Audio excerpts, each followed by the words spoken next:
Hello बच्चों, आज हम लोग स्टार्ट करने जा रहे हैं क्लास 11th का फिजिक्स का दूसरा चैप्टर, जिसका नाम है यूनिट्स एंड मेजरमेंट। पहला चैप्टर थियरी है, वो खुद से आप रीडिंग बता रखा है, उसमें क्या क्या पढ़ना है। उसमें दो टॉपिक बहुत इंपॉर्टेंट है, दो वर्ड बहुत इंपॉर्टेंट है। वो पहला इंपॉर्टेंट फर्स्ट चैप्टर का ये है कि यूनिफिकेशन क्या होता है। यूनिफिकेशन क्या? यूनिफिकेशन, ठीक है। दूसरी चीज़ ये होती है कि रिडक्शनिज्म क्या होता है। ये दो चीज़ बहुत इंपॉर्टेंट है वहाँ पे, ठीक है। देखो, यूनिफिकेशन हम किनको बोलते हैं? यूनिफिकेशन, ठीक है। यूनिफिकेशन हम किसको बोलते हैं? यूनिफिकेशन का पहले डेफिनेशन लिख लेते हैं हम। अटेम्प्ट टू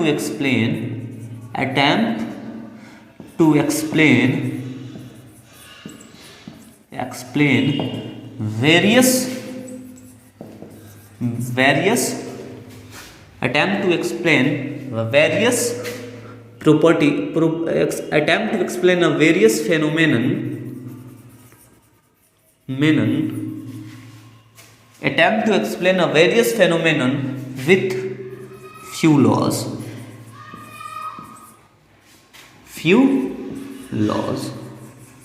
ठीक है। क्या? यूनिफिकेशन का वर्ड का डेफिनेशन ये है कि attempt to explain a various phenomenon with a few laws. क्या?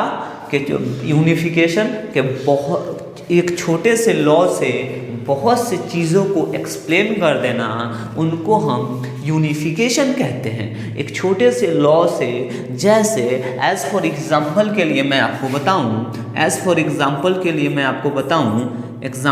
लिए मैं आपको रखूं, एग्जाम्पल से आप ले लें, एग्जाम्पल के लिए आप ले लें।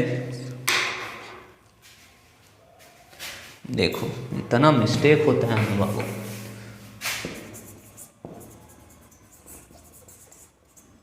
एग्जाम्पल के लिए आप ले लें, जैसे universal law of gravitational constant, universal law of gravitational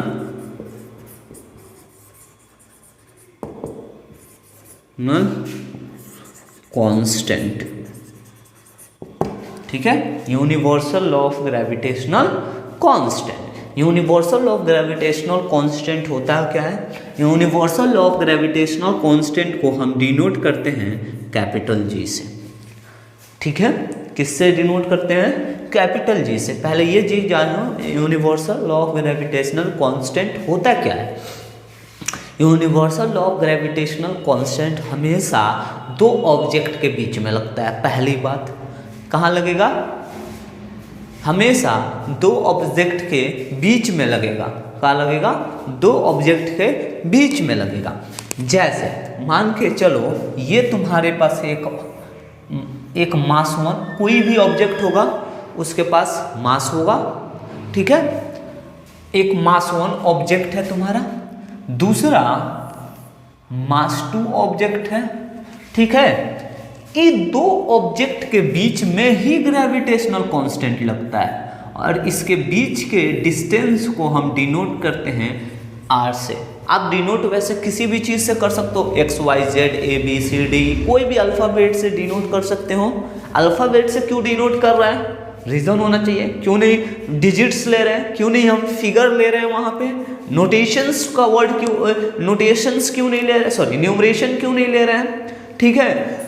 तो इसलिए नहीं रह रहे हैं क्योंकि ये डिस्टेंस वैरी करता है। क्या करता है? बार बार वैरी करेगा, बार बार चेंज। जरूरी नहीं है कि आप एक ऑब्जेक्ट कहीं भी रख लो, दूसरा ऑब्जेक्ट कहीं भी रख लो, ठीक है। चाहे आपका अर्थ हमेशा यहाँ है, दूसरा ऑब्जेक्ट आप कहीं और ले लिए, तो एक अर्थ आपके पास ऑब्जेक्ट हो गया, दूसरा आपके पास कोई ऑब्जेक्ट आपने रखा हुआ है। जैसे एक बॉल लिया, ऊपर की तरफ कहीं यहाँ पे हमने लगा दिया, कहीं यहाँ पे लगा दिया। दूसरा क्या है? अर्थ भी आपका है, अर्थ ऑलरेडी आपके सरफेस, आपके ग्राउंड पे मौजूद है कि नहीं? तो वहाँ पे तो अर्थ और इस ऑब्जेक्ट के बीच का डिस्टेंस को हम आर्स कहते हैं, क्योंकि ये वैरी कर सकता है, बार बार बदल सकता है। आप कोई भी चीज़ कहीं और रखोगे, बार बार बदलेगा।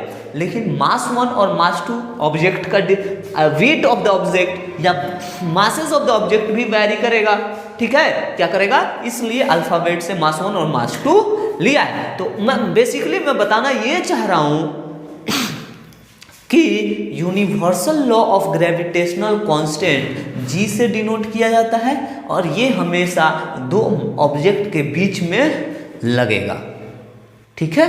अच्छा, होता क्या है, देखो यूनिवर्सल लॉ ऑफ ग्रेविटेशनल होता है एक्चुअली फोर्स जो लगता है इनके बीच में, ये डिपेंड करता है, ये जितना ज़्यादा मास 1 होगा और मास 2 होगा, ठीक है ना।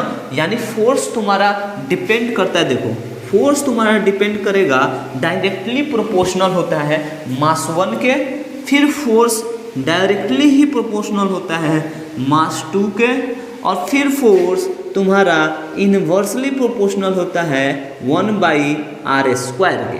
क्या होता है, force inverse directly proportional mass 1 के होता है, force inversely proportional directly proportional mass 2 का होता है, फोर्स इनवर्सली प्रोपोर्शनल होता है तुम्हारा 1/डिस्टेंस के स्क्वायर के। जैसे मास 1 क्या है, मास 1 क्या है, मास ऑफ द ऑब्जेक्ट 1, मास 2 क्या है, मास ऑफ द ऑब्जेक्ट 2, लिख दे रहा हूँ मैं यहाँ पे लिख दे रहा हूँ। मास 1 क्या है, मास 1 क्या है आपका, mass of the object 1, mass of the object 1, ठीक है ना, पहले ऑब्जेक्ट का मास है। मास 2 क्या है तुम्हारा, मास 2 क्या है, mass of the object, mass of the object 2, ठीक है। अच्छा, आर क्या है, आर क्या है, अच्छा आर क्या है, आर आपका डिस्टेंस, चलो यहाँ लिखो, आर क्या है आपका distance between the object,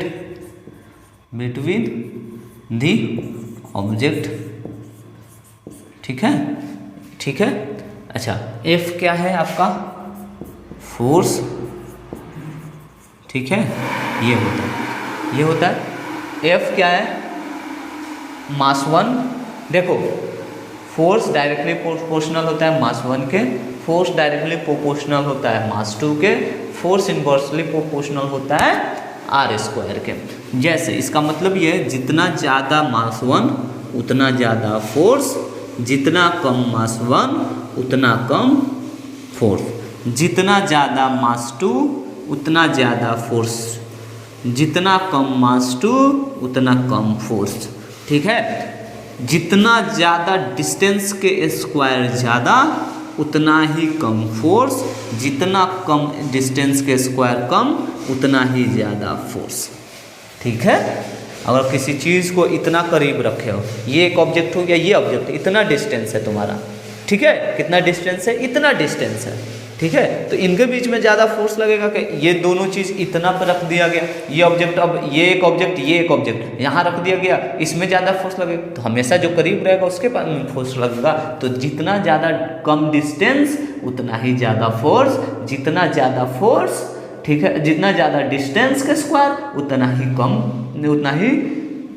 force, ठीक है ना, क्या, उतना ही कम फोर्स, ठीक है ना। तो ये बात होता है, ठीक है। तो ये इनवर्सली प्रोपोर्शनल होता है। जरा इस इक्वेशन को समझते हैं, यानी एफ तुम्हारा मास 1 इंटू मास 2, ये दोनों के क्या है, डायरेक्टली प्रोपोर्शनल है, लेकिन r² का इनवर्सली प्रोपोर्शनल है, ठीक है। जब ये साइन को, प्रोपोर्शनलिटी के साइन, इनको हम क्या बोलेंगे यहाँ, प्रोपोर्शनल, क्या बोलते हैं, प्रोपोर्शनल, ठीक है ना। प्रोपोर्शनल के साइन को हम हटाएंगे, क्या करेंगे, प्रोपोर्शनलिटी के साइन को हटाते हैं, तो इसके बदले में एक कांस्टेंट लिखते हैं, उस कांस्टेंट को ही कैपिटल G लिखते हैं, और m1 m2 तो आपका है ही r², ठीक है। अब देखो यहाँ पे एक और वैल्यू आ गया, G क्या है तुम्हारा, यही है यूनिवर्सल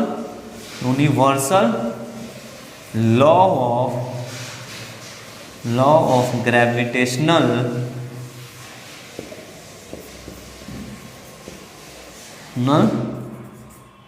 कांस्टेंट, क्या होता है? Universal law of gravitational constant, यही चीज़ है, ठीक है ना।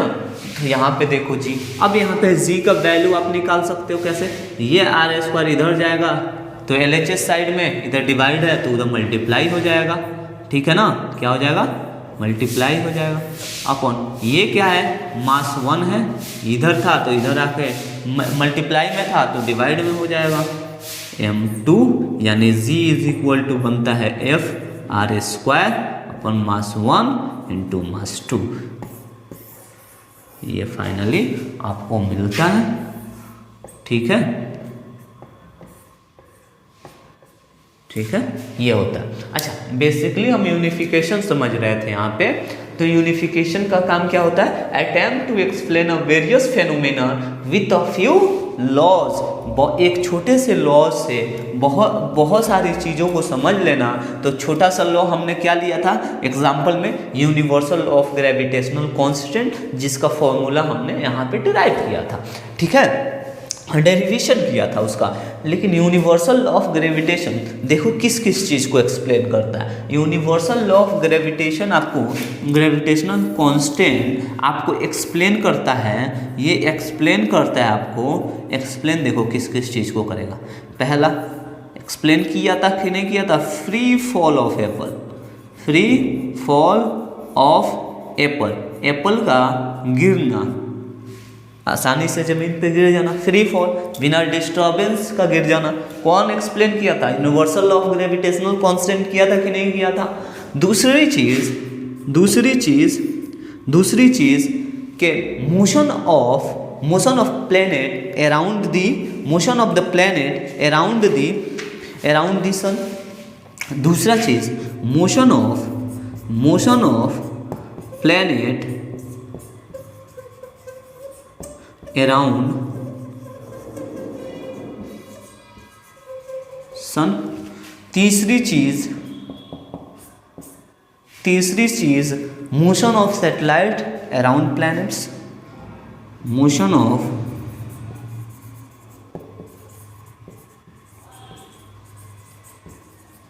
अराउंड प्लैनेट्स, ठीक है। तो ये चीज़ था, समझ में आ गया यूनिफिकेशन क्या होता है। देखो ये कैमरा टेस्ट, ठीक है, तो देख लो इसको आराम से, और छापना चाहो छापो, इसको उतारो या स्क्रीनशॉट ले लो। लेकिन ज़्यादा बेहतर होता है कि आदमी पेन कॉपी अपने साथ में लेके बैठा रहे तो कंसंट्रेशन बना रहता है। वैसे कंसंट्रेशन वैसे तो आजकल मोबाइल में ही रह रहा, ठीक है, तो ज़्यादा बेहतर होगा। ले लो और लिखो, छाप लो जल्दी।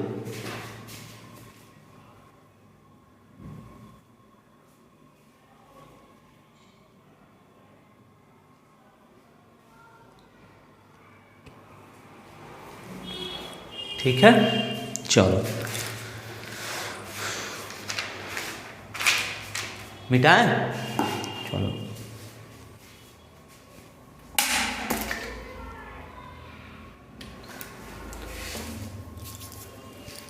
मिटाएं, चलो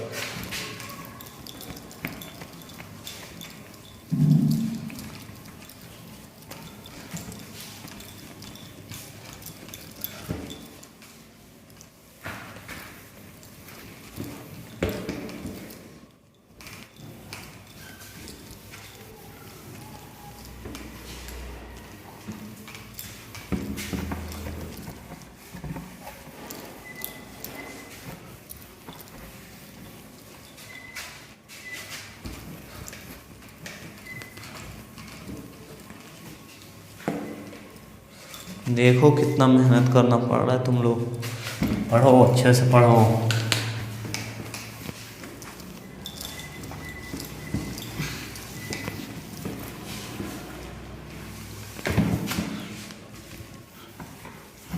चलो ठीक है। अच्छा, एक टॉपिक तो छूट गया, रिडक्शनिज्म।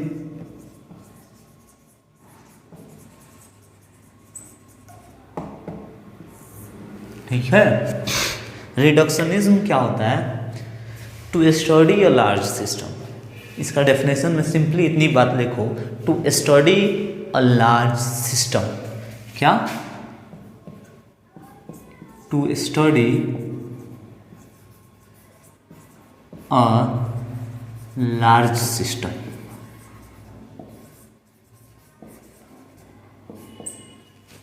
सिस्टम,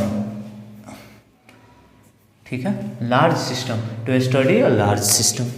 देखो किसी भी चीज़ की स्टडी करना, बहुत बड़े चीज़ की स्टडी करना, जैसे एज फॉर एग्जाम्पल के लिए मैं लिखता हूँ, एग्जाम्पल के लिए क्या ले लो, ये जनरेटर ले लो। सबके यहाँ होगा, नहीं होगा तो गांव में तो होगा, शहर में तो होगा, देखे होगे, टेंट वालों के पास मिल जाएगा जनरेटर, ठीक है। पहला चीज़, जनरेटर के अंदर क्या क्या होता है, मैग्नेट होगा, जनरेटर में होता है कि नहीं होता है मैग्नेट, ठीक है। दूसरा चीज आर्मेचर कॉइल होगा,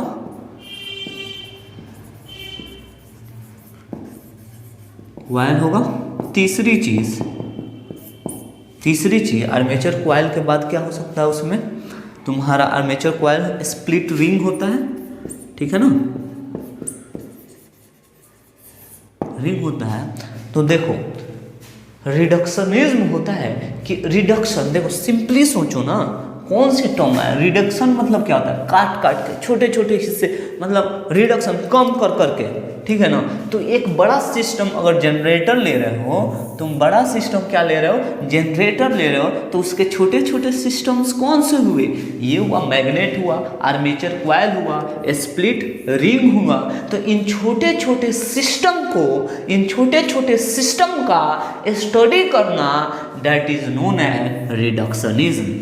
और इस छोटे छोटे सिस्टम के स्टडी कर लोगे तो बड़ा सिस्टम आपरूपी हो बन जाएगा कि नहीं बन जाएगा। जैसे कहते हैं ना, बूंद बूंद से तालाब भरे, ठीक है, तो वैसे ही है। तो छोटे छोटे से हमने छोटे छोटे पार्ट्स का अगर हम स्टडी कर लें तो वो ऑलरेडी मिलकर क्या बन जाएगा, जब उन सारे को हम मिला देंगे, उसके यूटिलाइजेशन को हम जानते हैं, कैसे यूटिलाइज करना है, तो उस चीज़ को अगर हम मिला दें तो इसी वो बड़ा सिस्टम बन जाएगा कि नहीं बन जाएगा। तो रिडक्शनिज्म वही होता है कि लार्ज सिस्टम को रिडक्शन कर करके छोटे छोटे हिस्से में तोड़ के उसका स्टडी कर लेना, that is known as reductionism, ठीक है ना। जैसे एज फॉर एग्जाम्पल मैकेनिक्स तुम्हारा क्लास 11th का चैप्टर है, ठीक है ना। मैकेनिक्स के अंदर तुमको मैकेनिक्स के अंदर बहुत सारे चैप्टर पढ़ना है, मोशन पढ़ना है, motion in laws of motion पढ़ना है, तुम्हारा वर्क पढ़ना है, वर्क एनर्जी पढ़ना है, ग्रेविटेशन पढ़ना है, प्रॉपर्टीज ऑफ सॉलिड पढ़ना है, प्रॉपर्टीज ऑफ फ्लूइड्स पढ़ना है, ऑसिलेटरी मोशन पढ़ना है, वेव मैकेनिक्स पढ़ना है, ये सारी चीज़ें पढ़नी है तुमको। तो अब बताओ, अब मैकेनिक्स को सिर्फ उसी में दे देगा तो नहीं हो जाएगा ना। तो मैकेनिक्स एक तुम्हारा क्या हुआ, ब्रांच हुआ, ठीक है। उसके अंदर बहुत से चैप्टर्स को पढ़े, छोटे छोटे चैप्टर्स दे रखा है, बड़े बड़े चैप्टर्स दे रखे, तो वो उसके पार्ट्स हुए ना मैकेनिक्स के, motion, work energy, oscillatory motions, तुम्हारा properties of solid, properties of liquids, ये सारे क्या हुए, ये सारे उसके अंदर में आ रहे हैं। उसी तरह जनरेटर एक लार्ज सिस्टम हुआ, सेम लाइक मैकेनिक्स तुम्हारा क्या हुआ, लार्ज सिस्टम हुआ, और उसके अंदर उससे जुड़े जो चीज़ से वो जुड़ कर बना है उसका छोटा छोटा पार्ट्स हुआ। जैसे मैग्नेट जनरेटर का छोटा हिस्सा हुआ, आर्मेचर कॉइल मैग्नेट का छोटा हिस्सा हुआ, स्प्लिट रिंग छोटा हिस्सा हुआ। तो इनके बारे में अगर अलग अलग स्टडी कर लें, that is known as reductionism. छापो,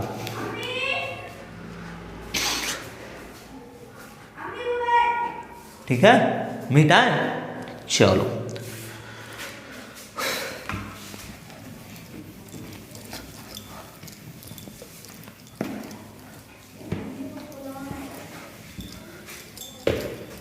चलो, एक्चुअली हम आए थे तो किस लिए, 12th स्टार्ट करने के, 11th स्टार्ट करने के लिए। 11th का पहला चैप्टर तो थ्योरी है, तो पढ़ लेना जाके, ठीक है। और हम सबसे पहला chapter units and measurement, second chapter हमने स्टार्ट कर रहे हैं। मेरा फर्स्ट चैप्टर होगा second chapter units and measurements,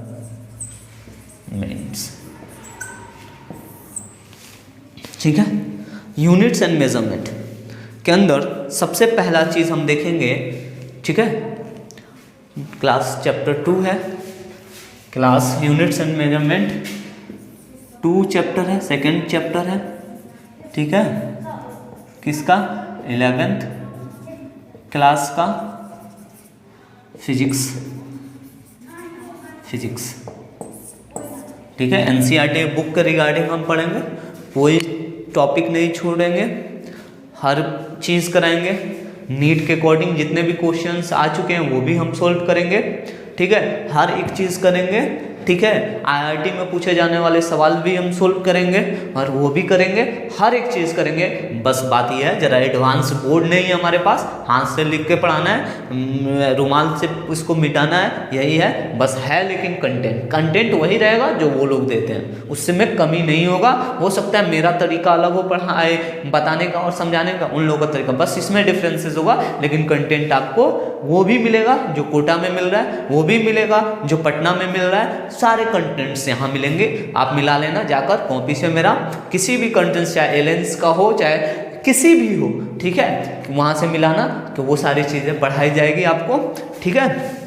पहला चीज़ फिजिकल क्वांटिटी, पहला चीज़ क्या है कि फिजिकल क्वांटिटी क्या होता है।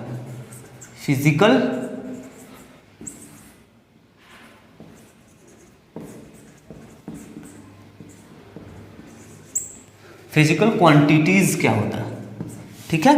फिजिकल क्वांटिटीज होता क्या है?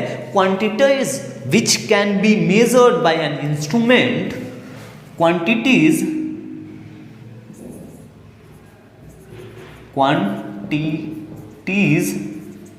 that can be measured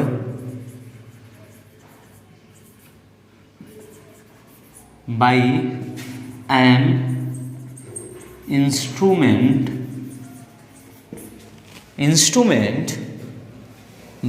can be measured by an instrument and which describe the laws of physical and which describe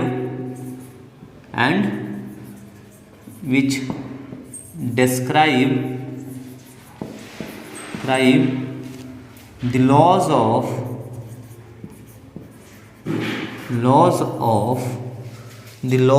of physical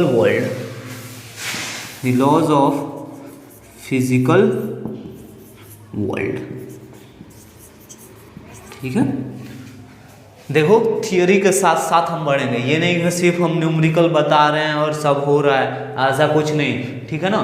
देखो quantities that can be measured by an instrument and which describe the laws of physical world, ऐसा quantity जो कि किसी न किसी instrument से major किया जा सके और वो इंस्ट्रूमेंट, वो फिजिकल क्वांटिटीज किसको लॉज ऑफ फिजिकल वर्ल्ड को डिस्क्राइब करे, किसको डिस्क्राइब करे?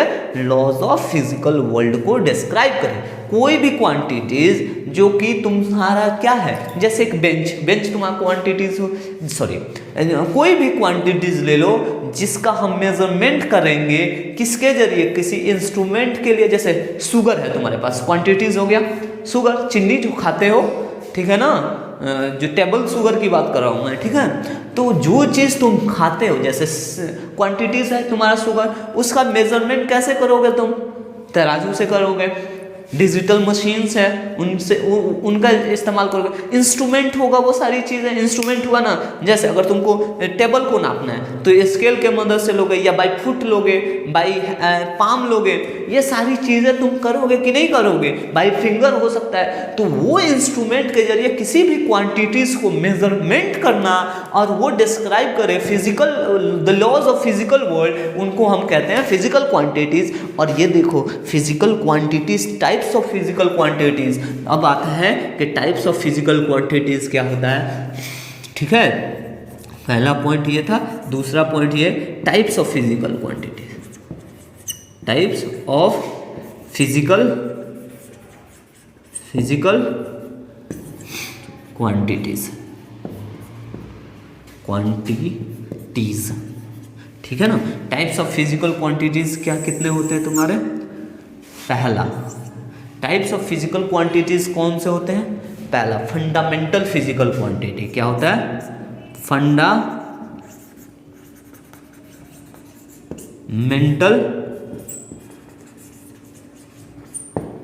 फिजिकल क्वांटिटीज, ठीक है। दूसरा डेराइव्ड फिजिकल क्वांटिटी, क्या होता है, डेराइव्ड फिजिकल क्वांटिटीज, ठीक है। तीसरा क्या होता है तुम्हारा, सप्लीमेंट्री फिजिकल क्वांटिटी,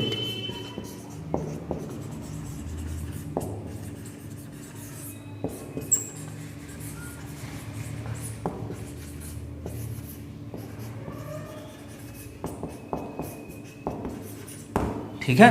कौन कौन से होते हैं टाइप्स ऑफ फिजिकल क्वांटिटी, क्या ऐसा क्वांटिटी जो किसी भी इंस्ट्रूमेंट के जरिए मेजर किया जा सके और वो डिस्क्राइब करे लॉज ऑफ फिजिकल वर्ल्ड को, ठीक है। वो तीन तरह के फिजिकल क्वांटिटीज होते हैं।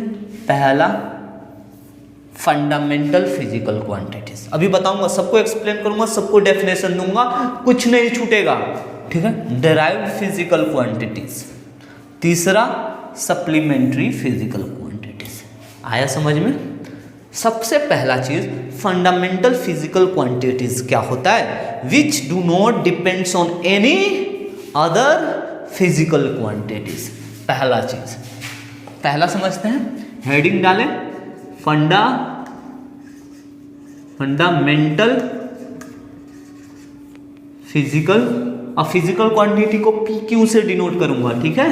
देखो फिजिकल क्वांटिटीज को हम डिनोट करते हैं पी क्यू से, ठीक है।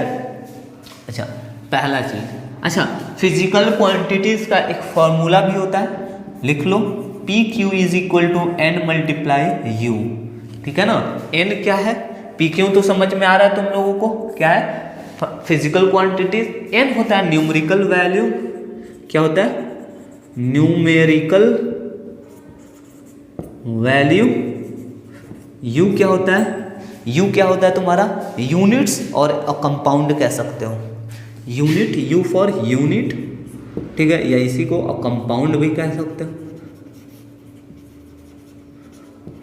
कंपाउंड होगा, ठीक है। अच्छा इसको एक्सप्लेन करूंगा, पहले हम आते हैं फंडामेंटल फिजिकल क्वांटिटी पे। Fundamental physical quantity is that physical quantity which can not depend on other, किस पे, किसी अदर फिजिकल क्वांटिटी पे। पहले डेफिनेशन लिखे इसका, ठीक है। फंडामेंटल फिजिकल क्वांटिटी लिखो, बोल रहा हूं लिखो, fundamental physical quantity, physical quantities is that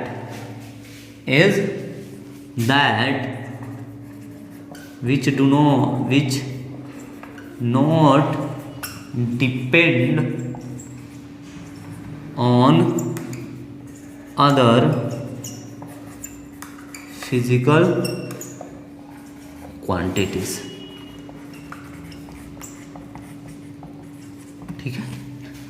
ऐसा फिजिकल क्वांटिटीज जो किसी और पे डिपेंड नहीं करता हो, क्या, किसी और पे डिपेंड नहीं करता हो। जैसे कुछ वैसे 7 देयर आर, लिख लो यहाँ पे पॉइंट देखो, there are 7 fundamental physical quantity, fundamental physical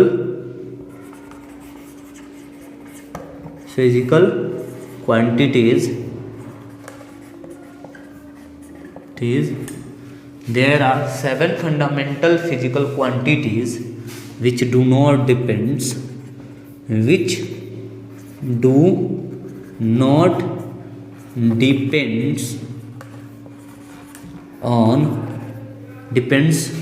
on other, ठीक है। अदर कौन कौन से होते हैं, लिख रहा हूँ यहाँ पे, फिजिकल क्वांटिटीज, वहाँ पे SI यूनिट्स लिखूंगा, standard international unit, full form लिख लो, SI unit, standard, S for standard, I for international, unit, unit for unit, U for unit, SIU, तो स्टैंडर्ड इंटरनेशनल यूनिट शो आ जाता है, ठीक है। उसके बाद उसका सिंबल लिखेंगे, ठीक है, ठीक है। चलो 7 फंडामेंटल फिजिकल क्वांटिटी जो होता है तुम्हारा, कौन कौन सा होता है देखो। पहला लेंथ, दूसरा मास, तीसरा टाइम, चौथा टेम्परेचर, क्लास लंबा जाएगा, टेम्परेचर, चौथा लेंथ, मास, टाइम, टेम्परेचर, चौथा तुम्हारा लुमिनस इंटेंसिटी,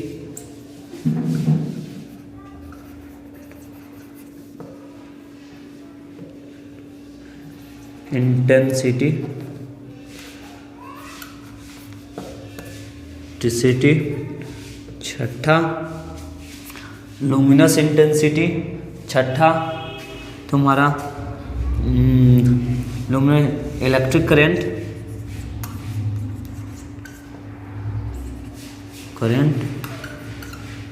और सातवां तुम्हारा होता है अमाउंट ऑफ सब्सटेंसेस। क्या होता है? अमाउंट ऑफ सब्सटेंस, ठीक है। लेंथ का एसआई यूनिट क्या होता है? लेंथ का एसआई यूनिट क्या होता है? लेंथ का एसआई यूनिट क्या होता है? मीटर होता है। एसआई यूनिट क्या होता है? मीटर होता है, ठीक है ना, METER, मीटर, ठीक है। अच्छा, सिंबल किससे डिनोट करेंगे? कैपिटल M से। मास का एसआई यूनिट क्या होता है? किलोग्राम होता है, ग्राम होता है, केजी से डिनोट करते हैं। टाइम के लिए क्या होता है? सेकंड होता है, और इसका S से डिनोट करेंगे। टेम्परेचर के लिए क्या होगा? केल्विन होगा। देखो, टेम्परेचर के लिए तुम्हारा डिनोट किया जाता है K से, और तुम चलो K से है केल्विन। लुमिनस इंटेंसिटी का एसआई यूनिट होता है कैंडेला। क्या होता है? ये चीज़ इंपॉर्टेंट है, यहाँ पे मैं ब्लैक पेन से लिखता हूँ, कैंडेला। क्या होता है? कैंडेला। और ये CD से डिनोट होता है। इलेक्ट्रिक करंट का एम्पेयर क्या होता है? एम्पेयर होता है तुम्हारा, लिख लो एम्पेयर, और ये I से डिनोट होगा electric current. Amount of substances का होता है तुम्हारा मोल।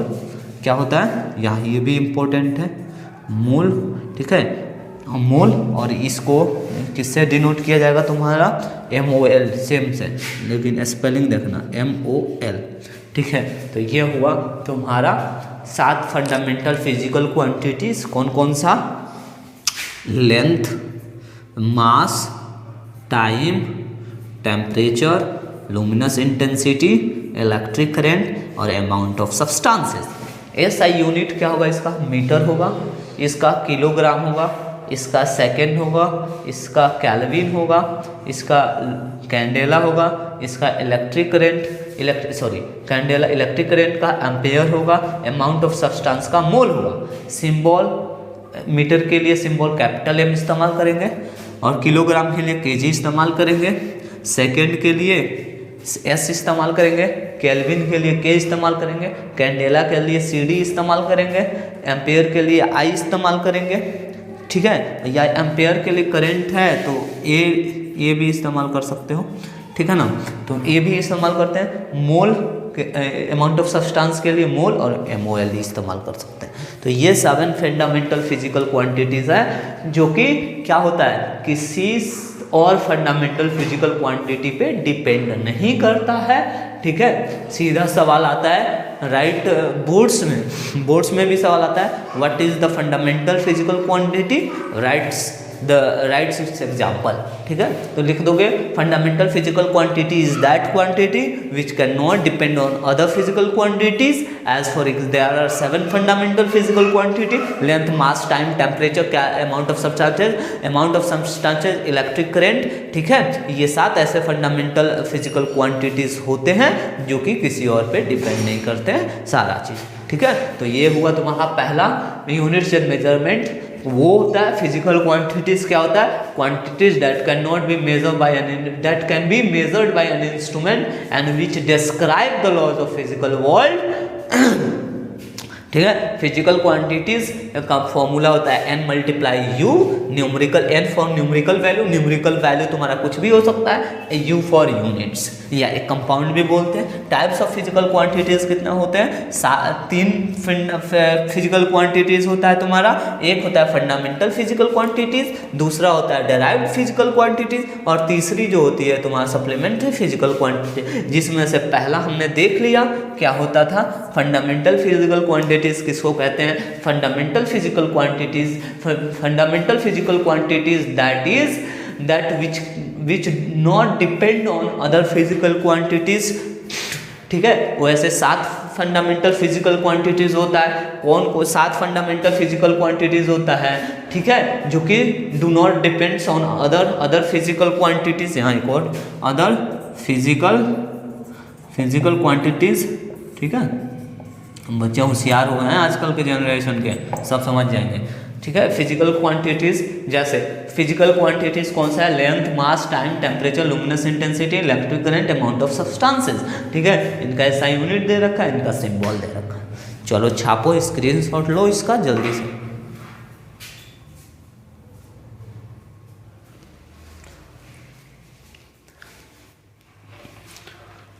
ले लो बच्चों, जल्दी से लो।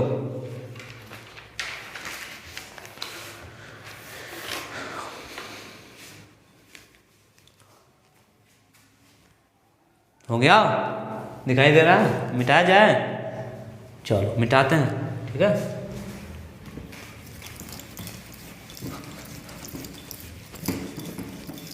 देखो थोड़ा सा पानी देना।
गंदा दिख रहा है ना बोर्ड। चलो क्या करोगे, थोड़ा प्रॉब्लम है तो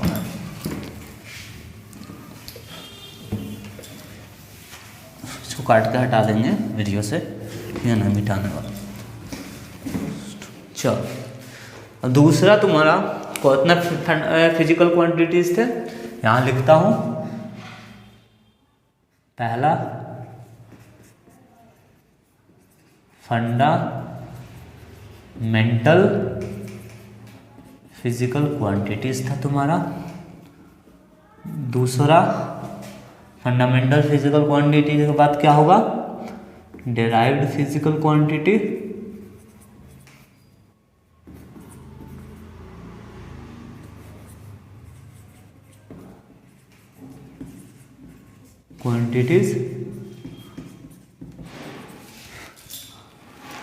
तीसरा सप्लीमेंट्री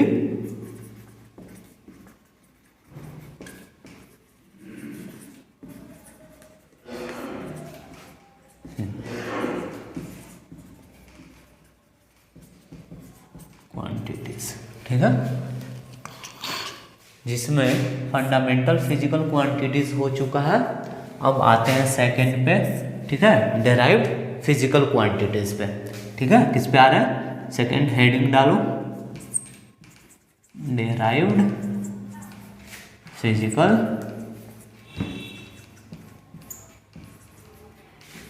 क्वांटिटीज। ठीक है,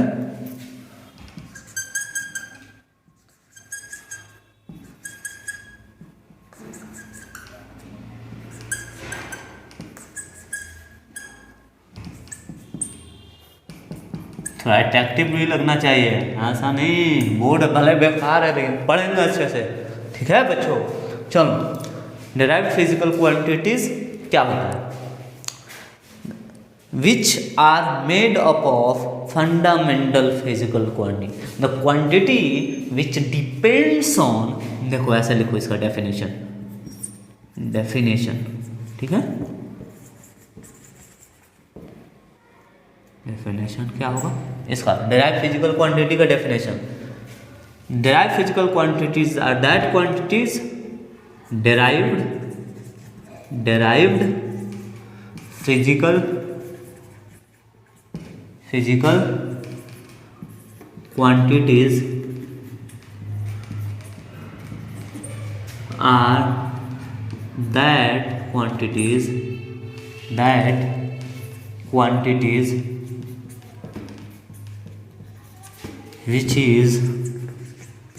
which are made up of physical quantities which are made up of fundamental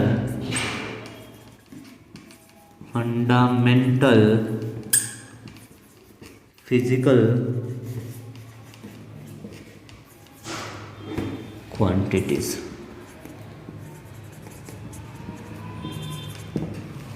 ठीक है, देखो डिराइव्ड फिजिकल क्वांटिटीज वो क्वांटिटीज होता है जो कि फंडामेंटल फिजिकल क्वांटिटी से बना हो।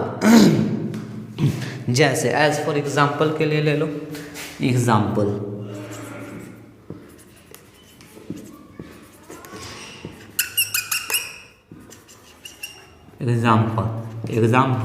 मैं पहला एग्जाम्पल ले रहा हूँ, एरिया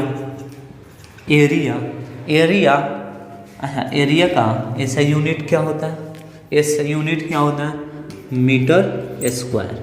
ठीक है, मीटर स्क्वायर, मीटर को आप किस में लिखते हो, मीटर लेंथ ही तो है, लेंथ का square.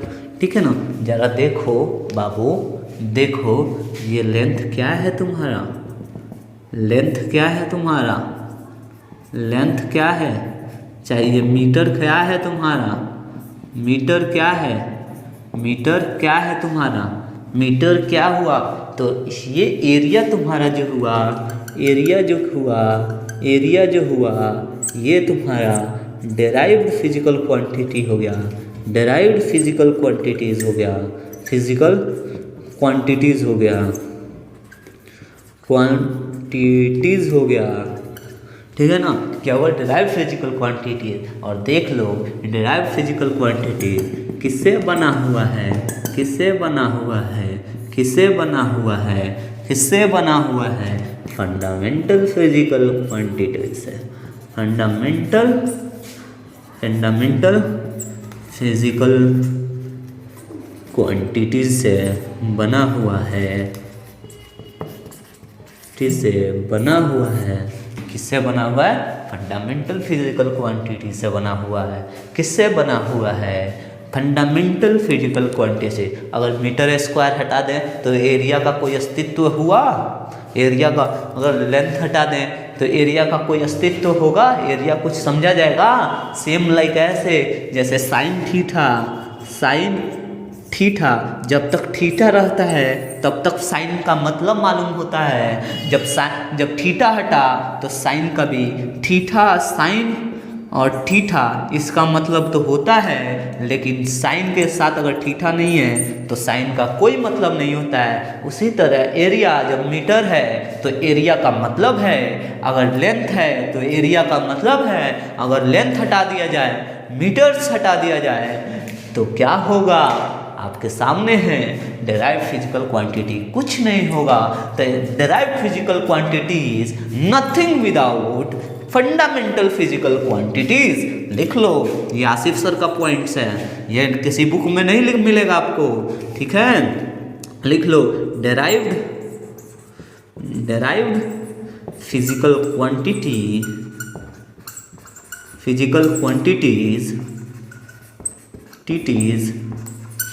is nothing without fundamental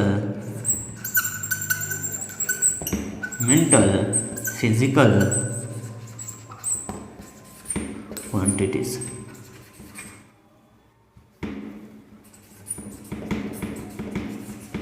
ठीक है, कुछ भी नहीं है, ठीक है। ये देखो सेट, ठीक है। तो ये होता है ऐसे। कुछ और एग्जांपल देखते हैं हम। वेलोसिटी देखो यहाँ पे,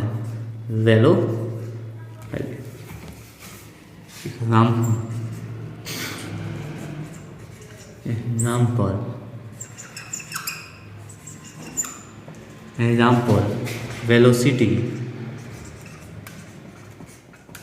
वेलोसिटी फॉर्मूला क्या होता है? वेलोसिटी का? Displacement upon time. क्या होता है formula? Displacement upon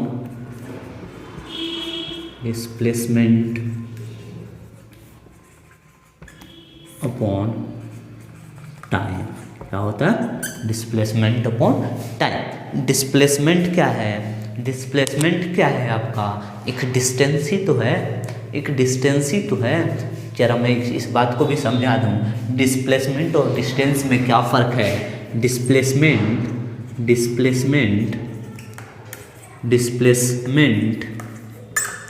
and distance में क्या फ़र्क है, इस बात को समझ लीजिए।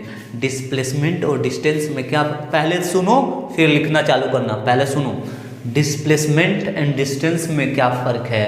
डिस्प्लेसमेंट, मैं एक दो पॉइंट लेता हूँ, एक ये पॉइंट है, दूसरा मेरा बी पॉइंट ये है, ठीक है। मैं यहाँ से चलना शुरू किया और यहाँ से चलना शुरू किया और ऐसे चलाया, ठीक है। कहाँ से चलना शुरू किया? ए से चलना शुरू किया और बी पे पहुँचा, इतना लॉन्ग रूट लेके आया, तो इनको हम बोलेंगे डिस्टेंस बोलेंगे। क्या बोलेंगे? डिस्टेंस बोलेंगे। और सिंपली मैं यहाँ से यहाँ चलाऊँ तो इनको हम डिस्प्लेसमेंट बोलेंगे। क्या बोलेंगे? डिस्प्लेसमेंट बोलेंगे। अच्छा जरा ये बताएं आप, ये भी एक तरह का डिस्टेंस है ना? ये भी 5 मीटर होगा, 2 मीटर होगा, 1 मीटर होगा, कुछ भी हो सकता है। ये भी कुछ होगा, लेकिन ये लंबा रास्ते को कहते हैं, लॉन्ग डिस्टेंस को कहते हैं, लॉन्ग रूट को कहते हैं, ठीक है। और ये शॉर्ट रूट को कहते हैं, शॉर्टकट को कहते हैं, शॉर्ट रूट को कहते हैं। बहरहाल जब हम मोशन इन स्ट्रेट लाइन पढ़ेंगे उसमें ये डिस्प्लेसमेंट और distance, average velocity, instantaneous velocity, बहुत चीज़ें दिया हुआ है, वहाँ इस चीज़ को डिस्कस करेंगे। बहरहाल अभी हम एग्जाम्पल वेलोसिटी पे आते हैं, डेराइव्ड फिजिकल क्वांटिटी का। तो बहरहाल यहाँ से ये मालूम चल गया डिस्प्लेसमेंट क्या है। डिस्प्लेसमेंट कुछ नहीं है, एक छोटा सा डिस्टेंस है, और डिस्टेंस है तो क्या होगा? लेंथ होगा। क्या होगा? लेंथ होगा। फंडामेंटल फिजिकल क्वांटिटी होगा। तो डिस्प्लेसमेंट के बदला हम लेंथ लिख सकते हैं और टाइम के लिए सेकंड लिख सकते हैं। यही तो फंडामेंटल फिजिकल क्वांटिटी का सिंबल था, डिस्प्लेसमेंट यानी लेंथ है। लेंथ के लिए सिंबल एल लिखेंगे, ठीक है। लेंथ के लिए मीटर में डिनोट करते हैं, टाइम सेकंड लिखते हैं। यानी इस चीज़ को कैसे भी कितने तरीके से लिखा जा सकता है। डिस्प्लेसमेंट क्या है? कुछ नहीं, एक तरह का लेंथ है, LENGTH लेंथ है, ठीक है ना। पहला पॉइंट लेंथ है। टाइम क्या है? सेकंड में लिखा जाएगा। अच्छा दूसरी चीज़, लेंथ के लिए यूनिट कौन सा इस्तेमाल कर रहे थे? स्टैंडर्ड इंटरनेशनल यूनिट कौन सा इस्तेमाल कर रहे थे? मीटर लिख रहे थे। सेकंड के लिए मीटर लिख रहे थे। सेकंड के लिए कुछ नहीं, सेकंड ही लिख रहे थे, ठीक है ना। सेकंड के लिए अच्छा यहाँ पे लेंथ है और ये भी टाइम है, ठीक है, ऑलरेडी दे रखा है, सेकंड हुआ, ठीक है, ठीक है। और इसीलिए एक सिंबल भी इस्तेमाल कर सकते हैं। मीटर के लिए कैपिटल M लिखते हैं, सॉरी मीटर के लिए, लेंथ के लिए मीटर, लेंथ के लिए तुम्हारा कैसा लिखना है, L इस्तेमाल करते हैं, सॉरी M इस्तेमाल करते हैं, ठीक है ना। मास के लिए कीजिए समय M इस्तेमाल करते हैं और सेकंड के लिए S इस्तेमाल करते हैं। तो इस तरह रिप्रेजेंटेशन किया जा सकता है वेलोसिटी का। और देख लो जरा वेलोसिटी तुम्हारा क्या है, क्या हुआ यहाँ देखो, लेंथ, लेंथ तुम्हारा क्या है, लेंथ क्या है, क्या है, फंडामेंटल फिजिकल क्वांटिटी है। टाइम क्या है, फंडामेंटल फिजिकल क्वांटिटी है। ये सब देखो उसका यूनिट है, तो ये भी फंडामेंटल फिजिकल क्वांटिटी, ये भी फंडामेंटल फिजिकल क्वांटिटी, ये भी फंडामेंटल फिजिकल क्वांटिटी। लेकिन वेलोसिटी क्या है तुम्हारा, डेराइव्ड फिजिकल क्वांटिटी। क्या है, डेराइव्ड फिजिकल क्वांटिटी है, डेराइव्ड फिजिकल क्वांटिटी है। तो देख लो डेराइव्ड फिजिकल क्वांटिटी किस पे डिपेंड कर रहा है, फंडामेंटल फिजिकल क्वांटिटी पे डिपेंड कर रहा है। किस पे डिपेंड कर रहा है, derived physical quantity, fundamental physical quantity पे डिपेंड कर रहा है। किस पे डिपेंड कर रहा है, फंडामेंटल फिजिकल क्वांटिटी पे डिपेंड कर रहा है।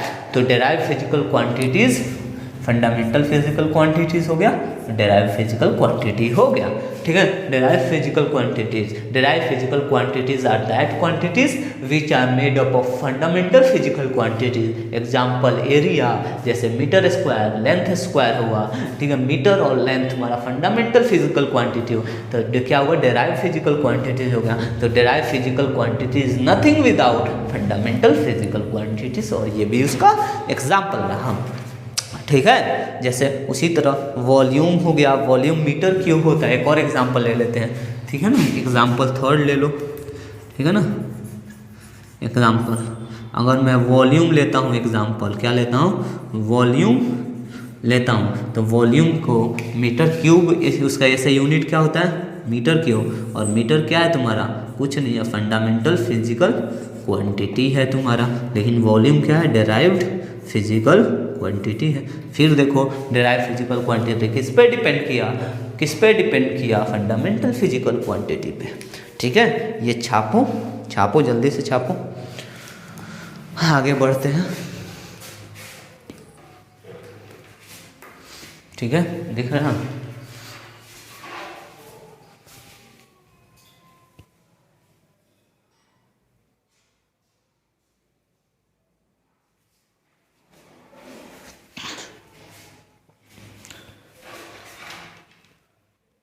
बार बार हिल रहा है ना ये जो है ना, ये जो माइक लगा हुआ, ठीक है, तो इसके वजह से बार बार जो वायर है इधर उधर चला जा रहा, ठीक है।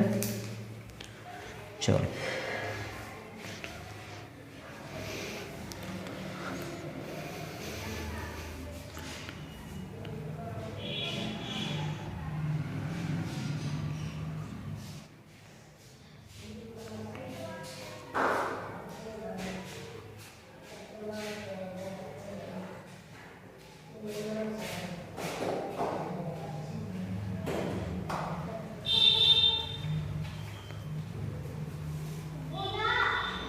हो गया, बढ़े आगे, चलो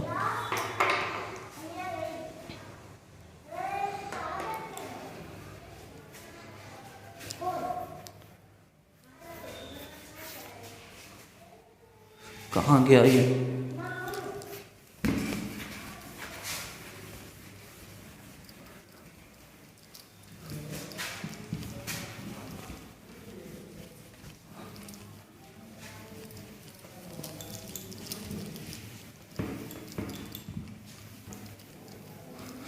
अकेले वीडियो बनाना इतना आसान नहीं है।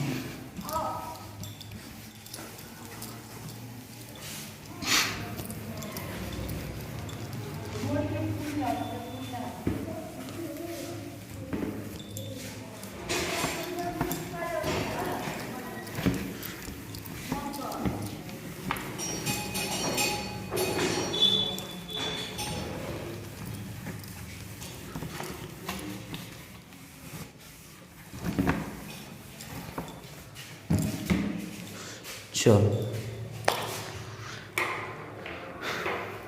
कौन भैया?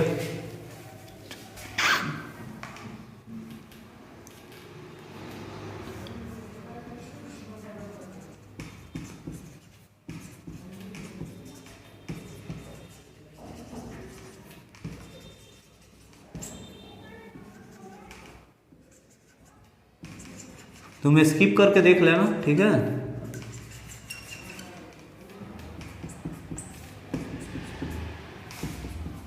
ठीक है,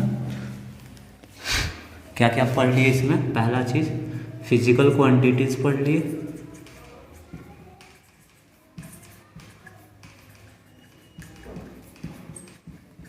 आज का लास्ट टॉपिक पढ़ा रहा हूँ। दूसरा फिजिकल क्वांटिटीज में 3 हिस्सा इसका,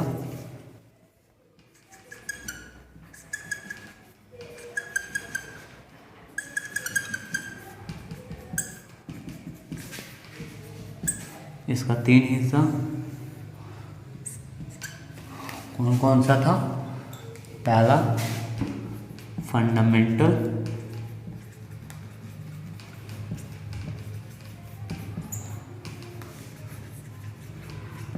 फिजिकल क्वांटिटीज, ठीक है? दूसरा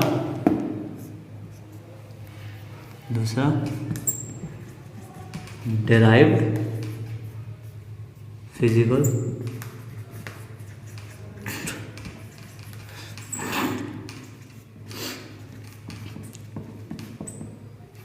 क्वांटिटीज, तीसरा तुम्हारा डिराइव्ड फिजिकल क्वांटिटीज, तीसरा, ठीक है? तीसरा क्या है? Supplementary physical quantity.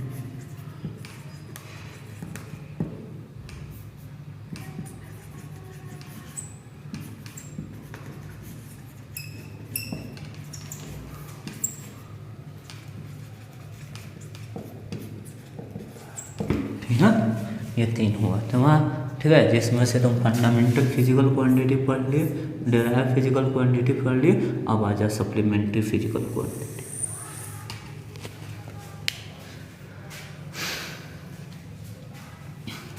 Supplementary physical, इसका डेफिनेशन लिखो, कहाँ से लिखो? डेफिनेशन यहीं से लिखो,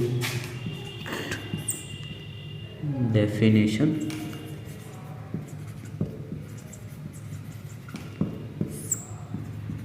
क्या होता है?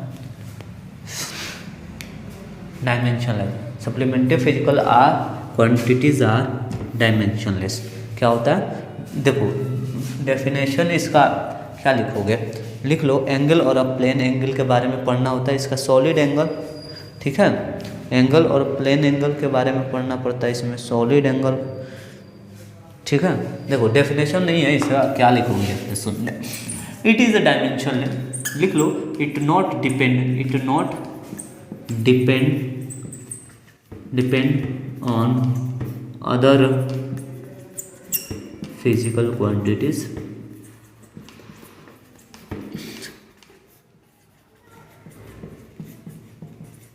ठीक है?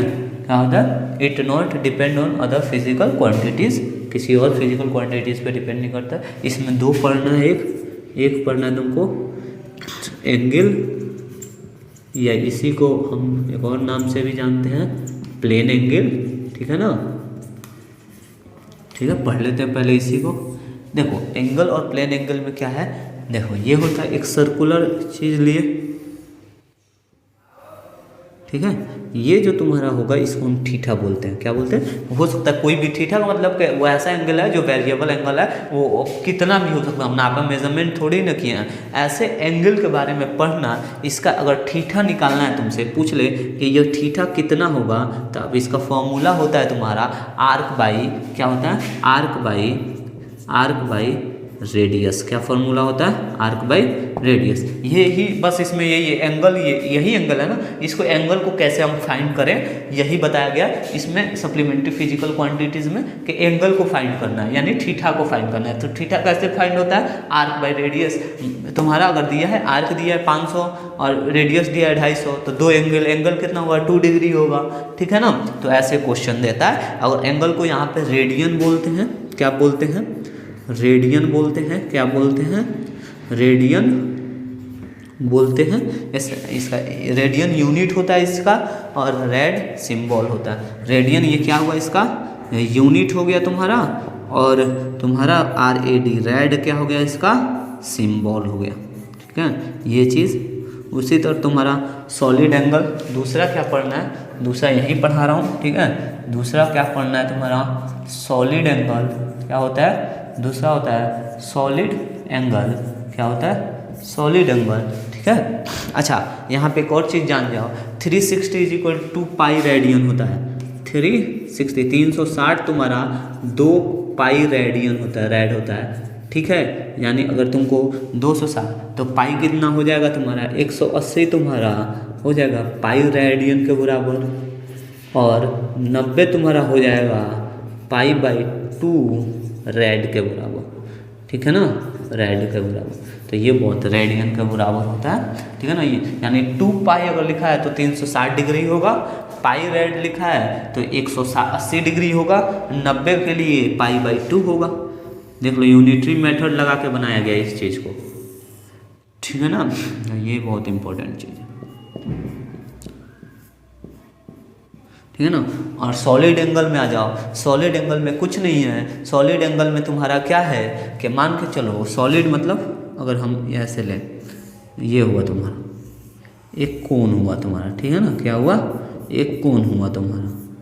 ठीक है ना, क्या हुआ, कोण हुआ। सॉलिड एंगल में मान के चलो यहाँ पे एंगल कुछ और होगा। ठीक है, यहाँ पे एंगल कुछ और, मतलब एंगल बार बार क्या होना, वेरी करना। देखो यहाँ पे कुछ और हो, अगर ऐसे बना दिया जाए तो इसके लिए एंगल कुछ और होगा। बार बार एंगल का क्या होना, वेरी करना। यहाँ पे रेडियस ये R होता है। ठीक है ना, क्या होता है, ये R होता है, देख लेना ये R है ना, ये R है, R है, ये R है। ठीक है ना, ये R। यहाँ पे थीटा निकालना है तो एरिया बाय रेडियस का स्क्वायर करते हैं। यहाँ पे अगर ये थीटा चाहिए, ये एंगल चाहिए तुमको, तो थीटा = होगा एरिया बाय रेडियस का स्क्वायर, R का स्क्वायर। क्या होता है, R का स्क्वायर। और यहाँ पे थीटा को, इसका थीटा का ऐसा यूनिट जो होता है स्टेरेडियन होता है। स्टेरेडियन